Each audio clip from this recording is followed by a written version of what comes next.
முட்டை ஃப்ரை எப்படி பண்ணுறதுன்னு பார்க்கலாம். இப்போ ஒரு 4 முட்டை நான் ஒரு குக்கரில் ஒரு சவுண்டு வச்சு எடுத்துக்கிறேன். நீங்கள் வெறும் சட்டியில் தண்ணி வச்சு கூட வேக வச்சுக்கலாம். ஒரு சவுண்டு வந்தோன்னே அந்த முட்டையை எடுத்து நம்ம தோல் உரித்து எடுத்து வச்சுக்கலாம்.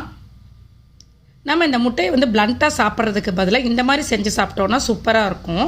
இப்போ எல்லா முட்டையும் நான் ஸ்லைஸ் பண்ணி வச்சுக்கிறேன். இந்த முட்டை ஃப்ரையை நம்ம சாம்பார் சாதம், ரசம் சாதம் இது கூட வச்சு சாப்பிட்டோன்னா பிரமாதமாக இருக்கும். இப்போ ஒரு கடாயில் 1 ஸ்பூன் எண்ணெய் ஊற்றிக்கிறேன். அதில் கொஞ்சமாக மஞ்சத்தூள், தனி மிளகாத்தூள் ஒரு சிட்டிகை, கொஞ்சமாக உப்பு, மிளகாத்தூள் வேணும்னா இன்னும் கொஞ்சம் ஆட் பண்ணிக்கலாம். நம்ம ஆட் பண்ணிவிட்டு இதை நல்லா கருவேப்பிலை போட்டு ஃப்ரை பண்ணிக்கலாம்.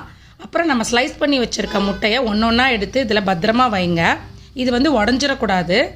உடையாமல் இதை வந்து நம்ம அப்படியே திருப்பி விடலாம். இப்போ இது மேலே கொஞ்சோண்டு பெப்பர் தூள் போட்டுட்டு உடையாமல் அதை பரட்டி விட்டுக்கோங்க.